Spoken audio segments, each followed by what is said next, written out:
Bismillahirrahmanirrahim. Assalamualaikum warahmatullahi wabarakatuh. Alhamdulillah allazi tatimmu salihat.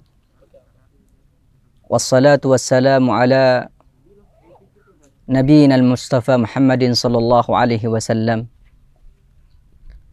Segala puji bagi Allah. Salawat serta salam tidak lupa kita haturkan kepada manusia terbaik pilihan Allah, yaitu baginda Nabi besar kita Muhammad sallallahu alaihi wasallam. Saudaraku yang dirahmati oleh Allah, ada 3 jenis manusia. 3 jenis manusia ini wajib ditaati. Walaupun 3 jenis manusia ini dia berbuat maksiat kepada Allah, dia minum minuman khamar, dia berzina, akan tetapi wajib ditaati. Siapakah dia? Yang pertama adalah orang tua. Bagaimanapun jenis orang tua, apakah dia berbuat maksiat, dia berzina, dia minum khamar, tapi seorang anak dia tetap wajib menaati orang tuanya. Seperti itulah keadaannya Nabi kita Ibrahim alaihissalatu wassalam, yang bapaknya adalah orang kafir, yang membuat patung, tapi dia tetap taat kepada orang tuanya.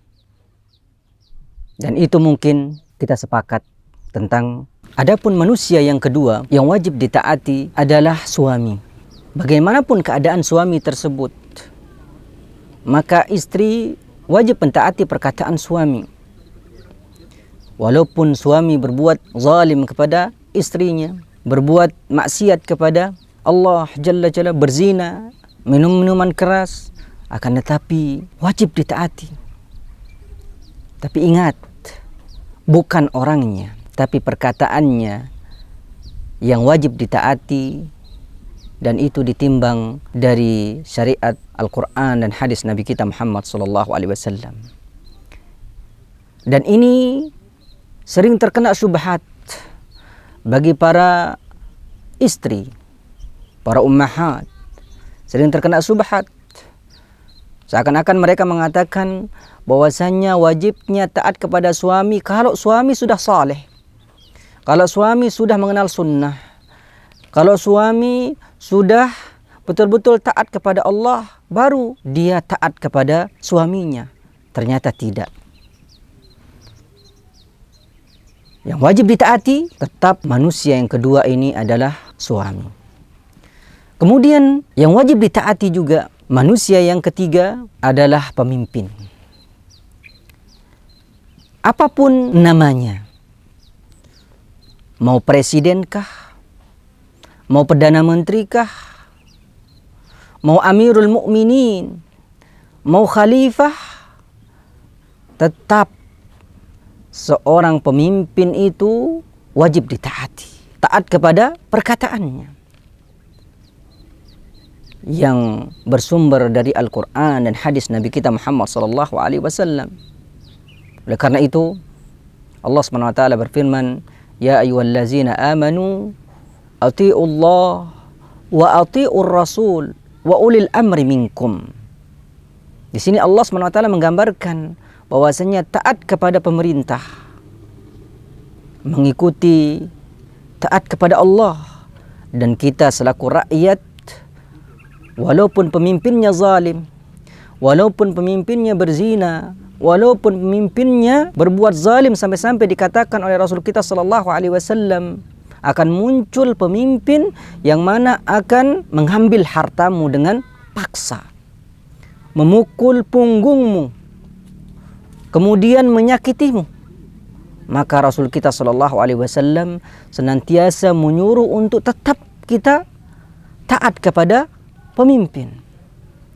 Dan ini yang digambarkan oleh para sahabat ridwanullah alaihim ajmain yang mengikuti contoh dari Rasul kita sallallahu alaihi wasallam, yang mana mereka tahu bahwasanya berpegang kepada apa yang dikatakan oleh Rasul kita sallallahu alaihi wasallam adalah benar, sebagaimana yang terjadi di zaman Hajjaj bin Yusuf yang disebutkan oleh Rasul kita sallallahu alaihi wasallam bahwasanya termasuk akan datang pemimpin yang zalim yang akan menzalimi kalian, yaitu Hajjaj bin Yusuf.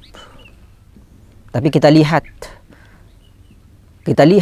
yang dicincang pada waktu itu siapa? Yang dicincang pada waktu itu adalah anaknya Zubair, namanya Abdullah bin Zubair, dan ibunya namanya Asma. Yang menceritakan hadis ini, wajibnya seseorang itu taat kepada pemimpin, yaitu diriwayatkan dari Asma binti Abi Bakar. Itu yang dibunuh oleh Hajjaj karena kezaliman Hajjaj. Apakah mereka, para sahabat mereka turun ke jalan memprotes? Apakah mereka merusak seperti kejadian yang kita lakukan pada manusia akhir-akhir ini? Tidak. Mereka sami'na wa ata'na. Mereka betul-betul tetap taat kepada pemerintah selama pemerintah tersebut memerintahkan kepada apa yang disyariatkan oleh Allah dan Rasulnya. Lihatlah buahnya. Lihatlah buahnya yang mereka tidak terkena subhat seperti sekarang. Lihatlah para sahabat ridwanullahi ajmain ketika Allah menguji mereka dengan ketaatan ini, ternyata setelah meninggalnya Hajjaj bin Yusuf, maka Allah gantikan seorang pemimpin yang mana pemimpin tersebut orangnya alim sebagaimana disebutkan oleh Imam An-Nawawi. Orangnya alim, orangnya wara, dan orangnya adil. Siapakah dia? Dialah Umar bin Abdul Aziz, yang mana Allah SWT ganti. Dan inilah kesabaran para sahabat ridwanullah alaihim ajmain yang mereka itu senantiasa betul-betul menjalankan apa yang diperintahkan oleh Rasulullah sallallahu alaihi wasallam. Tidak seperti orang-orang yang terkena subhat, yang mereka mengatakan bahwasanya ketika melihat pemimpin yang zalim, kemudian mereka mengatakan dinamakan nahi mungkar dengan turun di jalan. Tidak. Lihatlah perbandingannya. Allah angkat di zaman para sahabat ridwanullah alaihim ajmain, diangkat pemimpin yang adil setelah Hajjaj bin Yusuf. Tapi kita sekarang, karena kita tidak sabar, lihatlah di Mesir, lihatlah di Suriah, yang mereka tidak sabar, maka Allah belum mengganti yang lebih baik daripada itu. Oleh karena itu, saudara-saudaraku yang dirahmati oleh Allah, bahwasanya ada 3 manusia yang harus ditaati, wajib ditaati, walaupun dia berbuat maksiat, walaupun dia berzina, walaupun dia zalim. Maka apa? 3 jenis manusia ini wajib ditaati. Yang pertama adalah pemimpin, yang kedua adalah suami, yang ketiga adalah orang tua. Aqulu qawli hadza, subhanakallahumma bihamdika, asyhadu an la ilaha illa anta, astaghfiruka wa atubu ilaik. Assalamualaikum warahmatullahi wabarakatuh.